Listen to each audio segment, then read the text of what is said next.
Hi, I'm Brian Muir. I'm Jason Aaron, writer of Thor and Avengers. Hi, this is Tom Kane, the voice of Professor Utonium, and a Jedi Master named Yoda.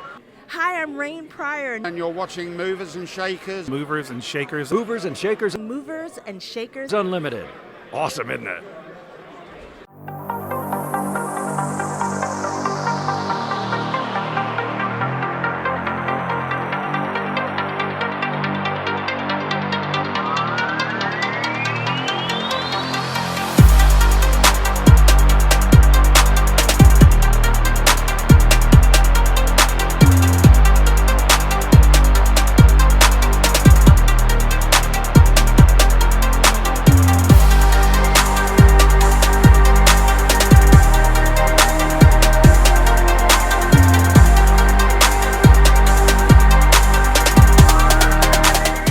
So I have to ask first, with the ending that we had there, as I'm sure many of you guys out here are thinking, Night Watchman 2, what's up? What's going on with that?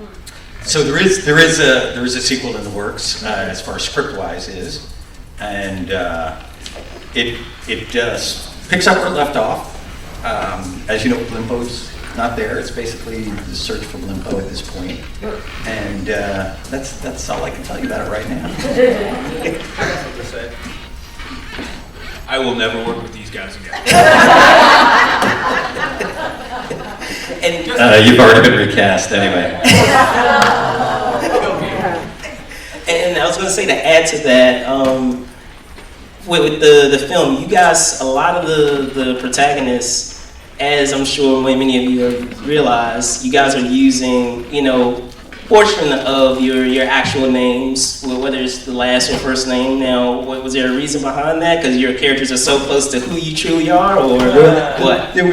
Well, that's true too. And we're exactly like those people. Not really, but I do like to bake occasionally. I would like to say something like really put a lot of thought into it, but basically the original script was me, Ken, and Kevin, because we're three close friends and we wanted to do this. So, hey guys, your part's got your name on it now. We'll change it later. We never did. Gotcha. Now, Jamie, I understand that you came into play not at the beginning, but I guess further along in the production. So, can you talk a bit about like that process of kind of that baton passing, so to speak, of getting involved? Yeah, I guess I came in and I changed their names back to their original names. I came in, they had the first draft of the script, and then they threw me into the mix probably for the second draft of the script. No, really loud. It was right the second draft. So I guess Dan and Ken somewhat worked on that first pass. The structure was there, the basic stuff was there. So I just kind of went through and added a lot of stupid jokes and farts or something. I don't know. No, I think you added that. I don't know. Where did that come from? Okay. The whole fart concept. So when people die, they do. Tracking that. So, and then I thought it was really funny when I started, and then I realized we couldn't stop once we started it. Once you establish it, you're in. The version you guys saw, the version you guys saw tonight, Penny, when she dies, Right. does not fart. But the one that gets distributed, and you'll see on Amazon Prime and all the other places, she does. Yeah, so buy it so just you can hear that part. You shouldn't buy the film just to hear that part. The thing is that when we first screened this at film festivals, people would actually ask us afterwards, Penny doesn't fart. Yeah. Why? And we were like, all right. But then on the other side of that, there were people who were, you're beating the heck out of that joke while you keep doing it. So, it was, well, do we keep doing it or don't we keep doing it? And then we decided that at least through Penny, because me, as a producer, when we were editing, I was like, after all the clowns were dead and they were all lying on the floor, there was like that one shot of seeing all that. I was like, there should be like one just super loud fart right here. And we never put that on. So. But that was and it didn't happen. It happened. So. All right, rain. Hello. Explain this to me. Is this? I know we were talking about it before. Is this your first con? It's not, or it is? Yes, it's my first con. All right. And so far so good. So far so good. And I just have to say, so my Margaret part was written for me because I actually went to audition for Penny and was told, and was told by Mitch, it was Cass, and he goes, so we'll create something for you. Right. And then you. And Let me tell you something. You did a few Barrymore. I had written quite a bit more, and she had quite a few more lines. So I tried to write as much as I possibly could for her, and it was some funny shit, but it got cut. it's all right. No, it's not all I right. got to I'm be a still pissed about vampire. it. Rain. I had this whole shower scene with me and Rain. right? No, wait a second. That was a shower scene with you and Jiggit.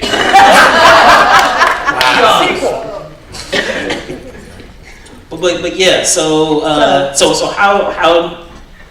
So tell me how that came about. I guess you just commented on it just now, but. Well, one of my really good friends was working production for them and said, why don't you come in? And then we all became friends, and now, maybe Now you're stuck with us. I'm stuck with them. So you never know, I could come back and I'm about to say, Dan, maybe sequel, you can redeem her. comes back.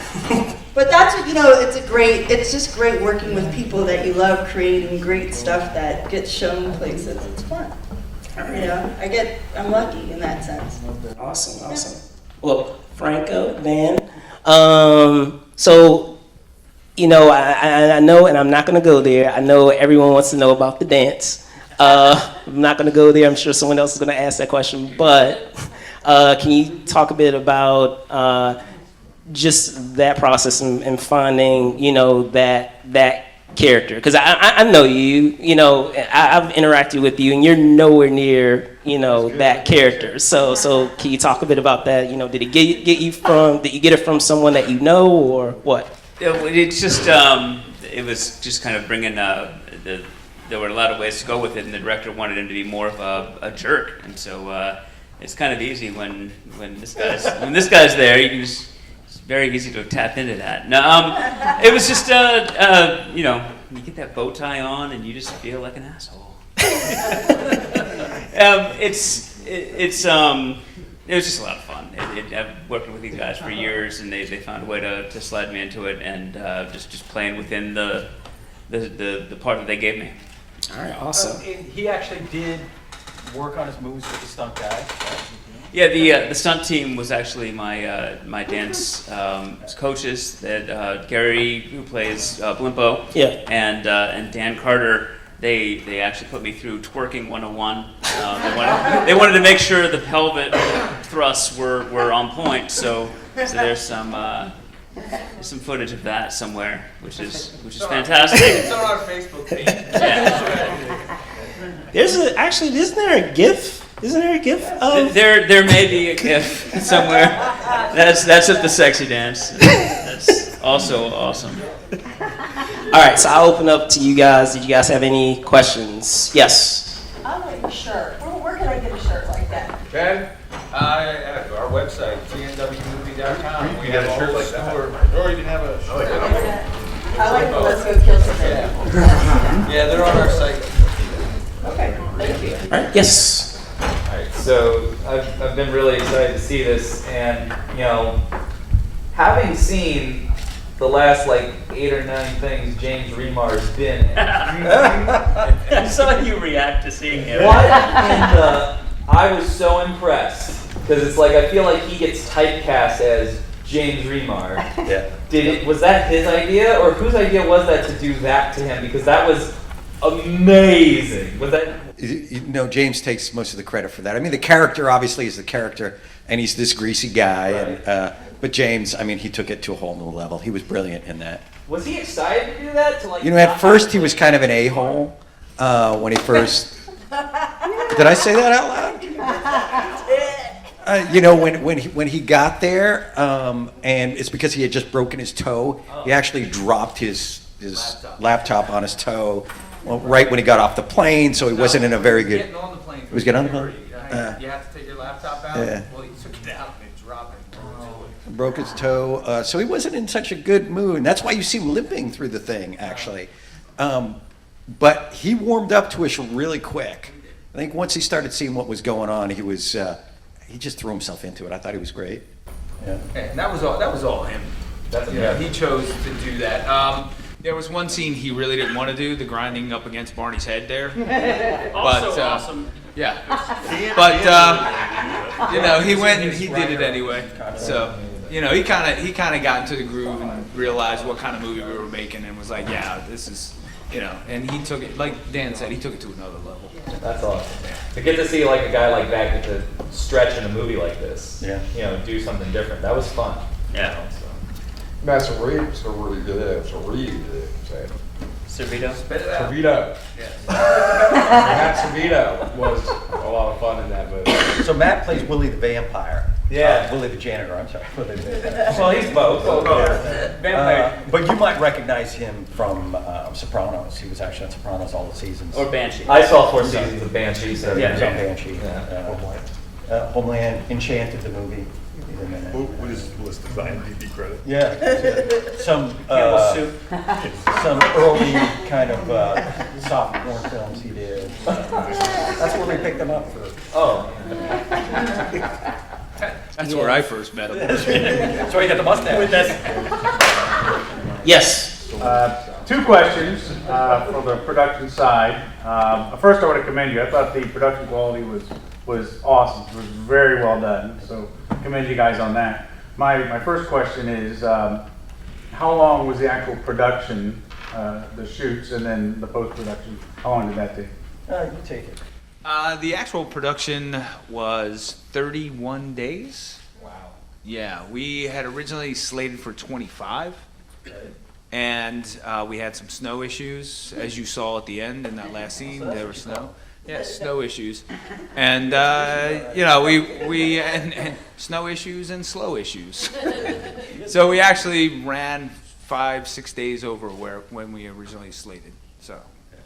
Rain was giving us trouble. Yeah, she was. God, her scene took like 6-7 days in itself. No. But yeah, it was originally scheduled for 25 days, and we wound up shooting 31. Wow. Yeah.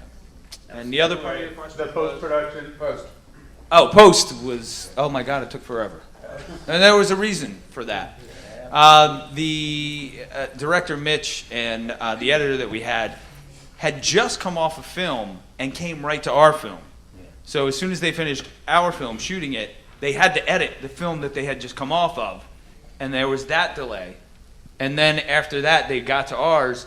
And then we went to a post house in LA that was working on a film that one of the, I don't know which Marvel film it was, but they were doing our post as well, and they were kind of doing it as a favor on the side kind of a deal. So obviously they were focused on the Marvel film where they were making all their money, and eventually they got to ours. So it took a little while. It took almost a year. Yeah, it took almost a year. Okay. The second question I had was for your camera work. Do you guys know the equipment that was used? Yeah, it was a red. They're red? Right, Epic? Yeah. Okay. Yeah, we too. Lion, you're back to say something, brother. First off, I just want to say my hats off to you guys, all of you. You guys did a fantastic job. The movie was great. It was one of those movies where you legitimately are laughing because it's funny. I mean, it was hilarious. Everything was great about it. Let me just throw that out there first and foremost. I mean, it's one thing to be able to start and finish a project. Yeah. If anybody has ever tried, it's hard as hell. And you guys did that. Not only did you do that, you guys did an excellent movie. It's so awesome. I do have a question though. Yes. It was a drama originally, yes. I'm just curious, if I'm mistaken. Ken, did you get bit in the back of the neck? No, if you remember right before she gets hit in the face by the crowbar, and all her teeth got knocked out. So she gummed me. She was like, so, but I had the blood on my neck back here. If you see in the next scene. Right. So, but then after that, then continuity went out the window and nobody cared. After that, they were just all covered in blood. Great movie, right? Thank you. Yes.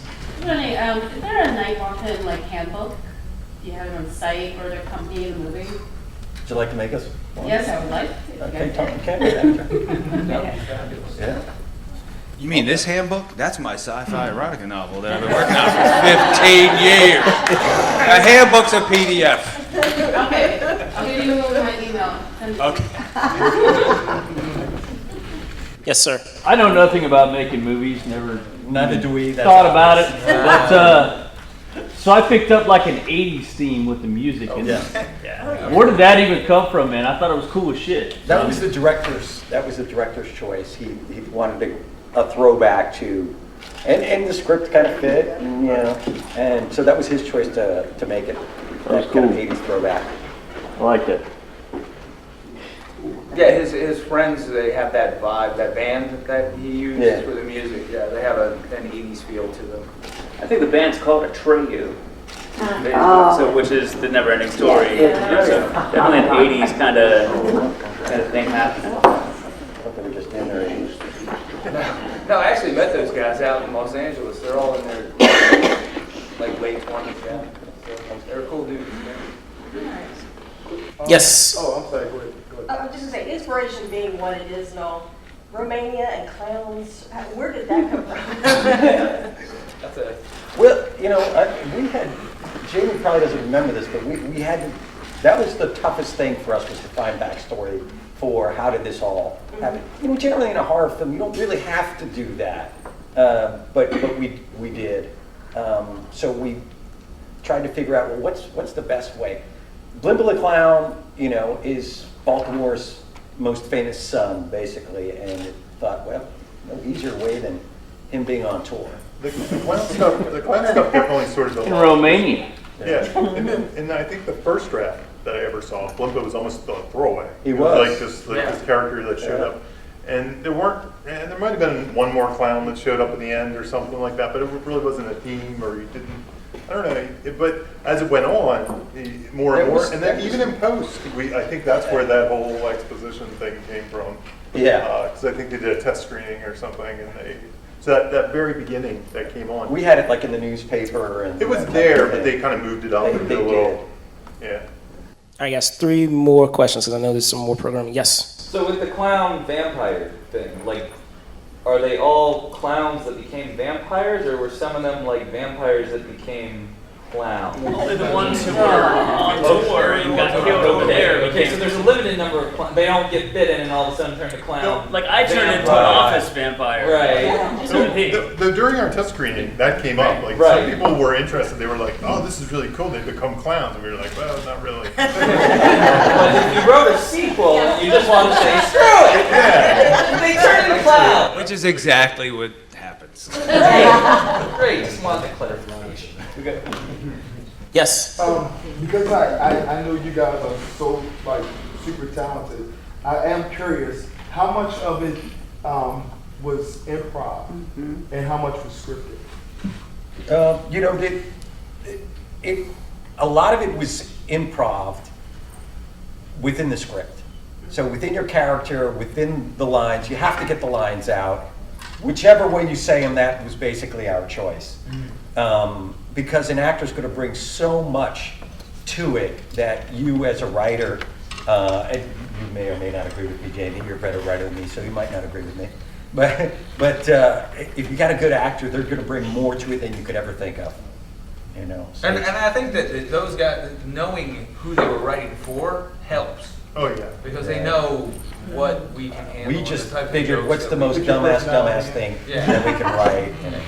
Yeah, I always think of writing as teeing it up for the director or teeing it up for the actor. Yeah. So the more you know who they are, the more you can tee it up for them. Their strengths and weaknesses.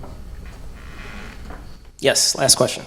If for your sequel, can I make one suggestion? You can And make it again, as I you know like. nothing about what you guys And do. I will steal it. I hope you do, and I hope the rest of the film industry does. Soldiers are soldiers, Marines are Marines, sailors are sailors, airmen are airmen. He's not really any of them?